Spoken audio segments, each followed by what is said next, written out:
फातिमा की रानी माँ, प्रभु यीशु की माँ, आसरा तू ही है माँ।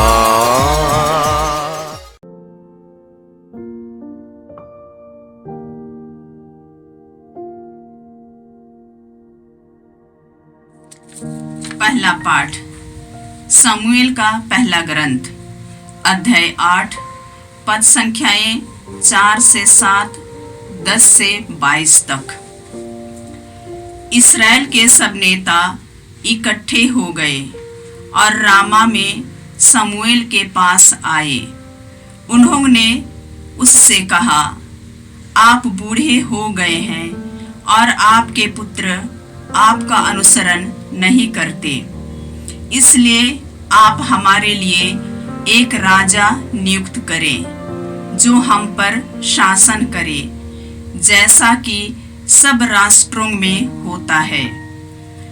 उनका यह निवेदन कि आप हमारे लिए एक राजा नियुक्त करें जो हम पर शासन करे, समूएल को अच्छा नहीं लगा और उसने प्रभु से प्रार्थना की।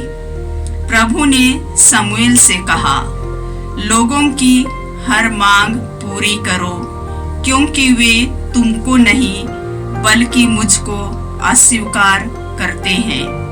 वे नहीं चाहते कि मैं उनका राजा बना रहूं। जिन लोगों ने समूएल से एक राजा की मांग की थी, उन्हें समूएल ने प्रभु की सारी बातें बता दी।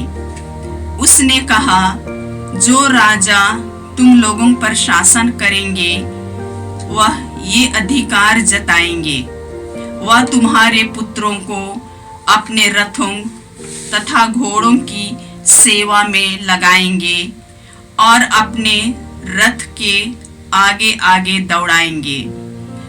वह उन्हें अपनी सेना के सहस्त्रपति तथा पंचायतपति के रूप में नियुक्त करेंगे। उनसे अपने खेत जुतवाएंगे, अपनी फसल कटवाएंगे और हथियार तथा युद्ध रथों का सामान बनवाएंगे। वह मरहम तैयार करने, भोजन पकाने और रोटियां सेकने के लिए तुम्हारी पुत्रियों की मांग करेंगे। वह तुम्हारे सर्वोत्तम खेत, दाख बारियां और जैतून के बाग तुमसे छीनकर अपने सेवकों को प्रदान करेंगे। वह तुम्हारी फसल और दाख बारियों की उपज का दशमांश लेंगे और उससे अपने दाख बारियों तथा सेवकों को दे देंगे। वह तुम्हारे दास दासियों को, तुम्हारे युवकों और तुम्हारे गधों को भी अपने ही काम में लगा देंगे। वह तुम्हारी भेड़ बकरियों का दशमांश लेंगे और तुम लोग भी उनके दास बनोगे। उस समय तुम अपने राजा के कारण, जिससे तुमने स्वयं चुना होगा, प्रभु की दुहाई दोगे, किंतु उस दिन प्रभु तुम्हारी एक भी नहीं सुनेगा। लोगों ने समूएल का अनुरोध अस्वीकार करते हुए कहा, हमें एक राजा चाहिए, तब हम सब अन्य राष्ट्रों के सदृश होंगे। हमारे राजा हम पर शासन करेंगे और युद्ध के समय हमारा नेतृत्व करेंगे। समूएल ने लोगों का निवेदन सुनकर प्रभु को सुनाया और उसने उत्तर दिया, उनकी बात मान लो और उनके लिए एक राजा नियुक्त करो। यह प्रभु की वाणी है। ईश्वर को धन्यवाद। भजन अनुवाक्य। हे प्रभु, मैं सदा ही तेरी कृपा का गीत गाता रहूंगा। हे प्रभु, मैं सदा ही तेरी कृपा का गीत गाता रहूंगा। धन्य है वह प्रजा जो ऐसे राजा का स्वागत करती है, जो तेरे मुखमंडल की ज्योति में चलती है, जो तेरे नाम पर प्रतिदिन आनंद मनाती और तेरे न्याय पर गौरव करती है। अनुवाक्य, हे प्रभु, मैं सदा ही तेरी कृपा का गीत गाता रहूंगा। हे प्रभु, मैं सदा ही तेरी कृपा का गीत गाता रहूंगा। हे प्रभु, तू ही उनका बल और गौरव है। तेरी कृपा से हमारा सामर्थ्य बढ़ता है, क्योंकि प्रभु ही हमारी रक्षा करता है। इस्राएल के परम पावन ईश्वर हमारे राजा को संभालता है। अनुवाक्य, हे प्रभु, मैं सदा ही तेरी कृपा का गीत गाता रहूंगा। हे प्रभु, मैं सदा ही तेरी कृपा का गीत गाता रहूंगा। जय घोष। हालेलुया।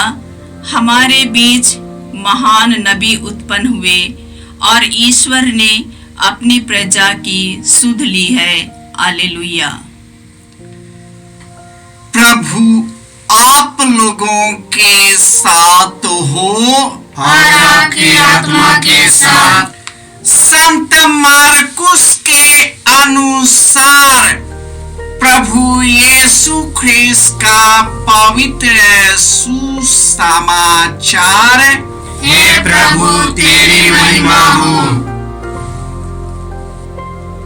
अध्याय 2 पद संख्याएं 1 से 12।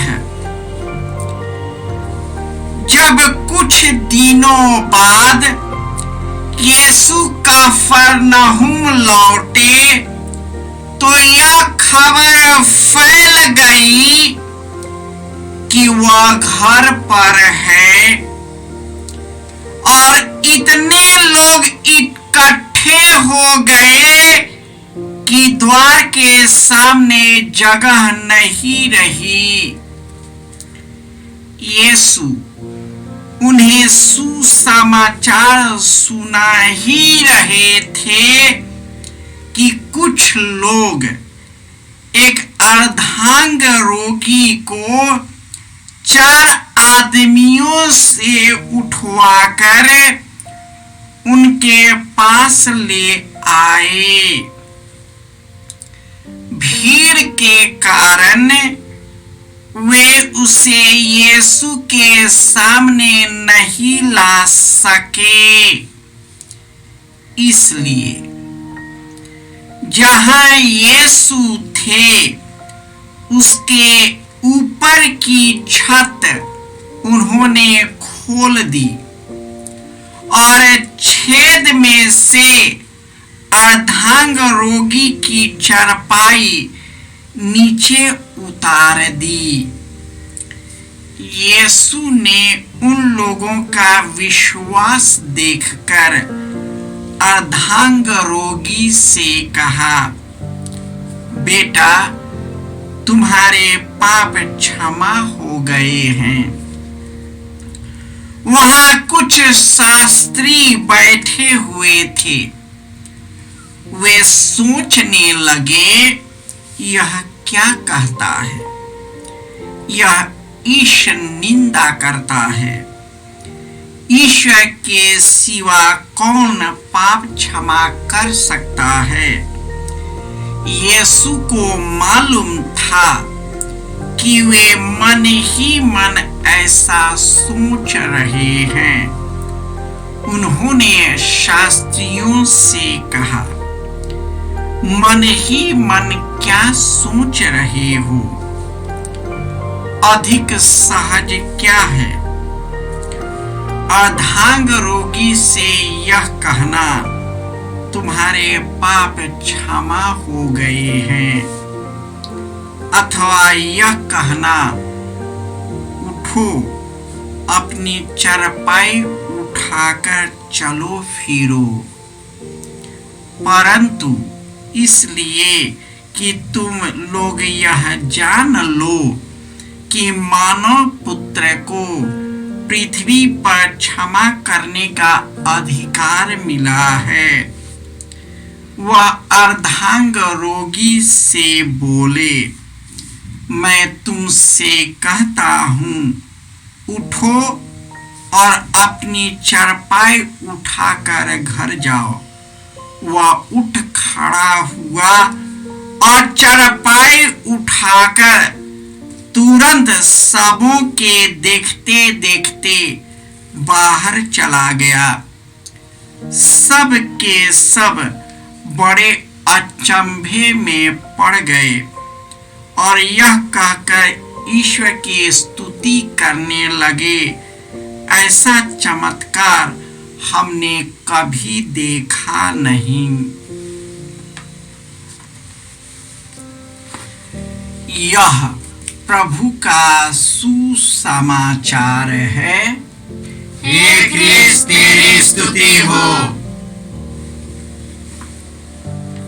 ख्रिस्त में प्यारे भाइयों और बहनों, धन्य है वह प्रजा जो ऐसे राजा का स्वागत करता है, जो प्रभु के मुखमंडल की ज्योति में चलता है, जो तेरे नाम पर प्रतिदिन आनंद मनाती है और तेरे नाम पर गौरव करती है। हे प्रभु, तू ही हमारा बल और गौरव है। तेरी कृपा से हमारा सामर्थ्य बढ़ता है, क्योंकि प्रभु ही हमारी रक्षा करता है। वही हमारे राजा को संभालता है। सामुएल जो बूढ़ा अवस्था में आया और ऐसा हुआ कि उनके बेटे नालायक निकला। उनके बेटे सामुएल की तरह ईश्वर के मुखमंडल से प्रेरित नहीं हुआ, वह संसार में बह गया। इसलिए लोगों ने एहसास किया कि अब सामुएल बुढ़ा हो गया है, इसलिए हमारी देख रेख करने के लिए हम एक राजा को चुनेंगे, जबकि ईश्वर ही उनका राजा होता था। ईश्वर ही अपने न्यायकर्ताओं के द्वारा उनका मार्गदर्शन कराता था। सामुएल को मालूम था कि उसका बेटा नालायक निकला है, लेकिन वह चाहता था कि उनके लोग ईश्वर को ही राजा मानकर चले, परंतु लोगों ने राजा की मांग की। सामुएल इससे बहुत दुख हुआ और दुखी होकर वह एकांत में यूं ही बैठा था। तब ईश्वर ने उस पर दया करते हुए कहा, सामुएल तुम दुखी क्यों हो? तुम उसके हर एक मांग को पूरा करो, क्योंकि उन्होंने तुम्हें नहीं मुझे अस्वीकार किया है।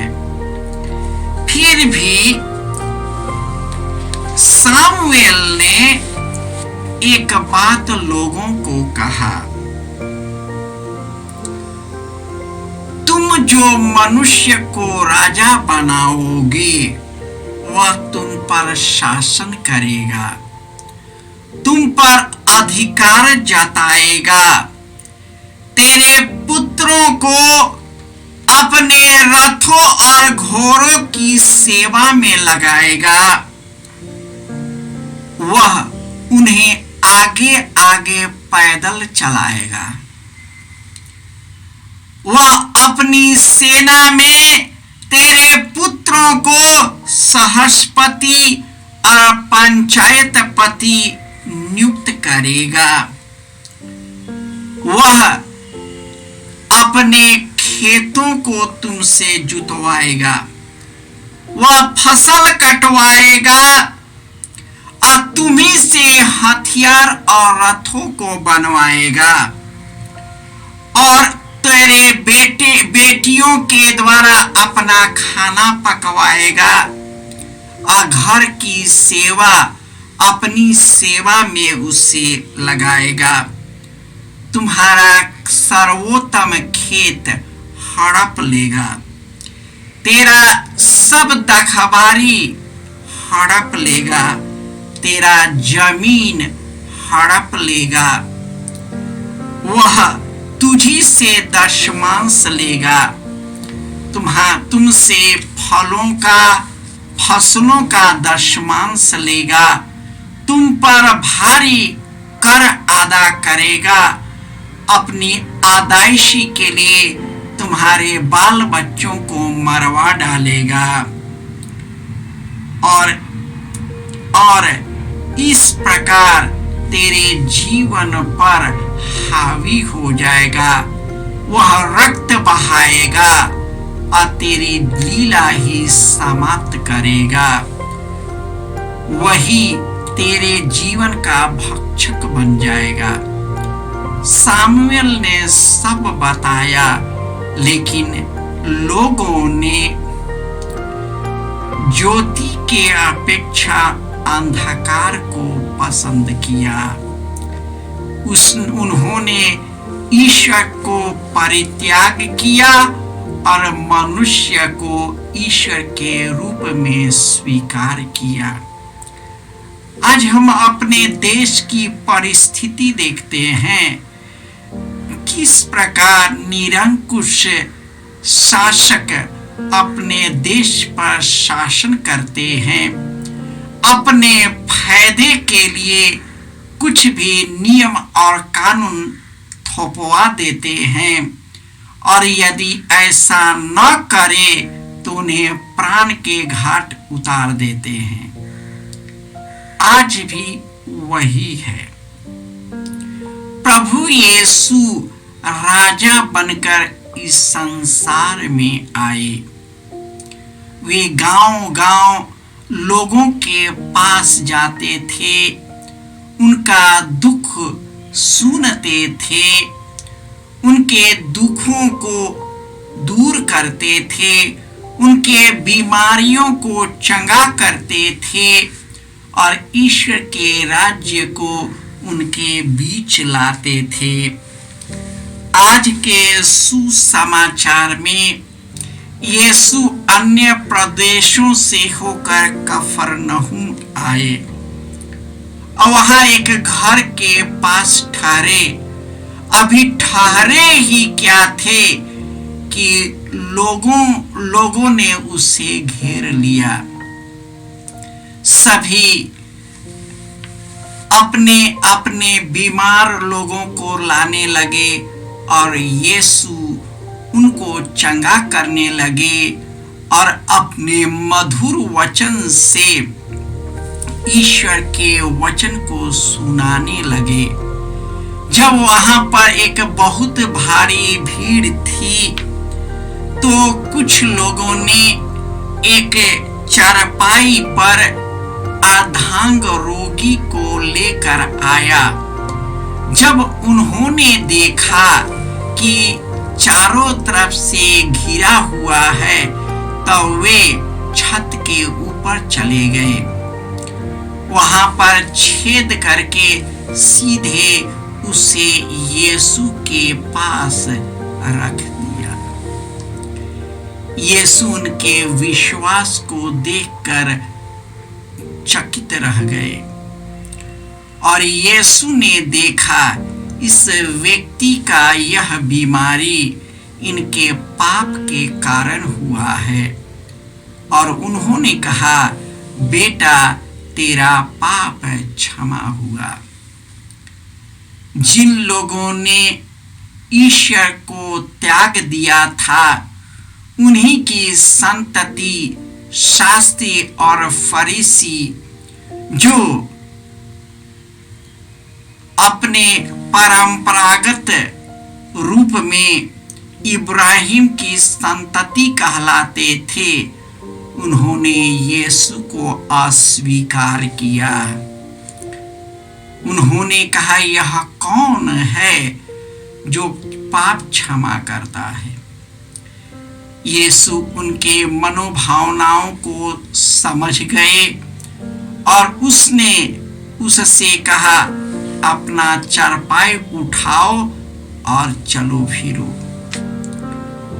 और वहां पर कई लोग जो आए थे, साधारण थे, ईश्वर के भक्ति में लीन थे, ईश्वर की स्तुति करने लगे।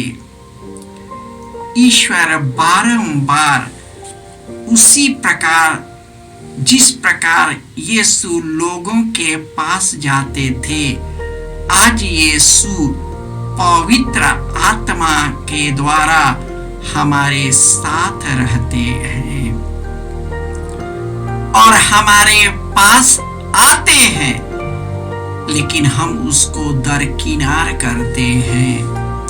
उन्हीं शास्त्री और फरीसियों के जैसे हम यीशु में विश्वास नहीं करते, उनके जीवन को नहीं अपनाते, उनके मार्ग पर नहीं चलते, हम सांसारिकता में ही चलते हैं और वही हमारा ईश्वर बनता है।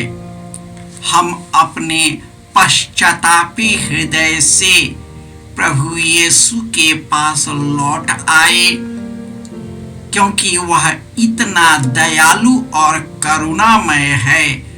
हमारे पाप कितने भी बड़े क्यों न हो, वह हम पर दया करता है, हमें क्षमा करता है, हमें सब पापों से मुक्त करता है, हमें स्वस्थ और चंगा करता है। हे प्रभु यीशु, आज भी हम उन्हीं फरीसियों और शास्त्रियों के जैसे हम तेरा दुत्कार करते हैं। हम में विश्वास की कमी है।